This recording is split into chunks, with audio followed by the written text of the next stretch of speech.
Hi, boys and girls. I'm back. Hey, I'm here with our read aloud, and we are going to be reading in chapters 7 and 8 today. And if you look at the pictures, you can see chapter 7 has a big wave there. It looks like a ferocious wave, actually. And chapter 8, Edward's finally back with someone. He's got a bunch of seaweed tangled up in his ears and everything, but he's at least back with someone. And then you see a picture also from chapter 8 of an old lady holding Edward out. So we're going to find out a little bit more about that story. If you also look, you'll notice that there are questions down below, and those questions help to. I'm going to turn this around. Those questions actually help you to think through the story as you're listening to it. So take a look at those questions if you want to as we're reading. Anyway, we're going to get right started. This is chapter 7. Do you remember how Edward felt at the end of chapter 6? He was lying face down on the bottom of the ocean floor. And it says at the very end that he experienced his first genuine and true emotion. Edward Tulane was afraid. Have you ever felt afraid? Edward's lost, and he's wondering what Abilene can do. This is how we start chapter 7. He, that is Edward, told himself that certainly Abilene would come and find him. Oops, I forgot to tell you something. I got my friend with me today. Yeah, he's listening to the story as well. I'm going to set him right up here on the computer so I can read to an audience. It makes it a little bit easier. Let me start chapter 7 again. He, that is Edward, told himself that certainly Abilene would come and find him. This, Edward thought, is much like waiting for Abilene to come home from school. I will pretend that I am in the dining room of the house on Egypt Street waiting for the little hand to move to the 3 and the big hand to land on the 12. If only I had my watch, then I would know for sure. But it doesn't matter. She will be here soon, very soon. Hours passed, and then days, and weeks, and months. Abilene did not come. Edward, for the lack of anything better to do, began to think. He thought about the stars. He remembered what they looked like from his bedroom window. What made them shine so brightly, he wondered, and were they still shining somewhere, even though he could not see them? Never in my life, he thought, have I been farther away from the stars than I am now. He considered, too, the fate of the beautiful princess who had become a warthog. Why had she become a warthog? Because the ugly witch turned her into one, that was why. And then the rabbit thought about Pellegrina. He felt in some way that he could not explain to himself that she was responsible for what had happened to him. It was almost as if it was she and not the boys who had thrown Edward overboard. She was just like the witch in the story. No, she was the witch in the story. True, she did not turn him into a warthog, but just the same, she was punishing him, although for what he could not say. On the 297th day of Edward's ordeal, that is his trial or his hardship, a storm came. The storm was so powerful that it lifted Edward off the ocean floor and led him in a crazy, wild, and spinning dance. The water pummeled him and lifted him up and shoved him back down. Help, thought Edward. The storm in its ferocity actually flung him all the way out of the sea, and the rabbit glimpsed, for a moment, the light of an angry and bruised sky. The wind rushed through his ears. It sounded to him like Pellegrina laughing. But before he had time to appreciate being above the water, he was tossed back down into the depths. Up and down, back and forth he went until the storm wore itself out, and Edward saw that he was beginning again his slow descent to the ocean floor. Oh, help me, he thought. I can't go back there. Help me. But still, down he went. Down, down, down. And then suddenly the great wide net of a fisherman reached out and grabbed the rabbit. The net lifted him higher and higher until there was an almost unbearable explosion of light, and Edward was back in the world, lying on the deck of a ship surrounded by fish. "Hey, what's this?" said a voice. "Ain't no fish," said another voice, "that's for sure." The light was so brilliant that it was hard for Edward to see, but finally shapes appeared out of the light and then faces. And Edward realized that he was looking up at two men, one young and one old.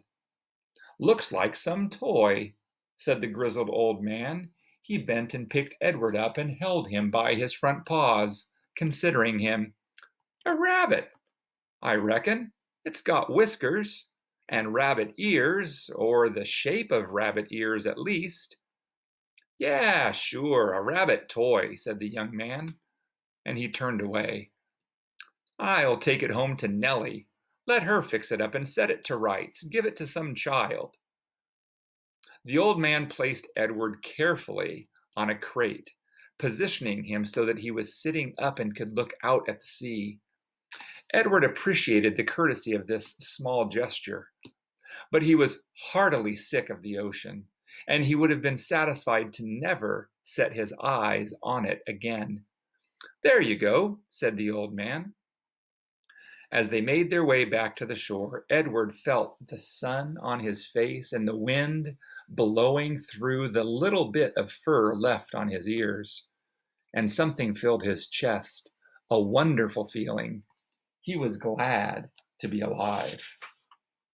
"Look at that rabbit," the old man said. "Looks like it's enjoying the ride, don't it?" Yep," said the young man.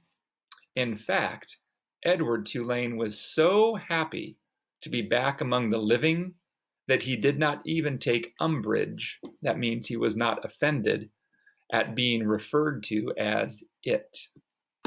Boys and girls, do you remember the last time he was referred to as it? When Aveline's mother saw Rosie the dog chewing and tossing Edward in their dining room, she said, "Drop it," to Rosie. And if you remember, Edward was greatly offended at being called it, even more offended than what Rosie was doing. But maybe Edward's changing a bit. Boys and girls, we're going to go ahead and read chapter 8. On land, the old fisherman stopped to light a pipe, and then with the pipe clenched between his teeth, he walked home, carrying Edward atop his left shoulder as if he were a conquering hero. The fisherman balanced him there, placing a calloused hand at Edward's back. He talked to him in a soft, low voice as they walked. "You'll like Nellie, you will," said the old man. "She's had her sadness all right, but she's an all right girl." Edward looked at the small town blanketed in dusk. That means it was getting to be dark. A jumble of buildings all huddled together, the ocean stretching out in front of it all. And he thought that he would like anything and anybody that was not at the bottom of the ocean. "Hello, Lawrence," called a woman from the front of a shop. "What have you got?" "Fresh catch," said the fisherman. "Fresh rabbit from the ocean." He lifted his cap to the lady and kept walking. "There you are now," said the fisherman. He took the pipe out of his mouth and pointed with the stem of it at a star in the purpling sky. "There is your North Star, right there. You don't never have to be lost when you know where that fellow is." Boys and girls, the North Star has been used for hundreds and thousands of years by people all over the world to help them know what direction they're traveling. The North Star is the one star up in the sky that doesn't change its position. At nighttime, if you were to stay up and were camping and were watching the stars, you would see that the stars actually rotate in the night sky as our Earth revolves around the sun at night. But the North Star never changes its position. Edward considered the brightness of the small star. Do they all have names, he wondered? Listen at me, said the fisherman, talking to a toy. Oh, well, here we are then. And with Edward still on his shoulder, the fisherman walked up a stone-lined path and into a little greenhouse. Look here, Nellie, he said. I've brought you something from the sea. I don't want nothing from the sea, came a voice. Ah, now, don't be like that, Nell. Come and see, then. An old woman stepped out of the kitchen, wiping her hands on an apron. When she saw Edward, she dropped the apron and she clapped her hands together and said, Oh, Lawrence, you brung me a rabbit. Direct from the sea, said Lawrence. He took Edward off his shoulder and stood him up on the floor and held on to his hands and made him take a deep bow in the direction of Nellie. Oh, said Nellie, here. She clapped her hands together again and Lawrence passed Edward to her. Nellie held the rabbit out in front of her and looked him over from tip to toe, and she smiled. And you can see that picture on the page as well.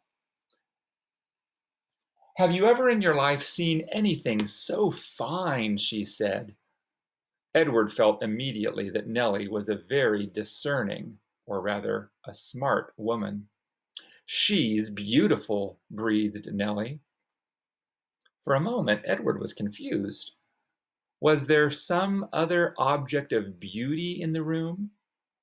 What will I call her? Susanna, said Lawrence. Just right, said Nellie, Susanna. She looked deep into Edward's eyes. First off, Susanna will need some clothes, won't she? And boys and girls, that ends chapter 8. I'll get back to our reading in chapter 9 next time we get together.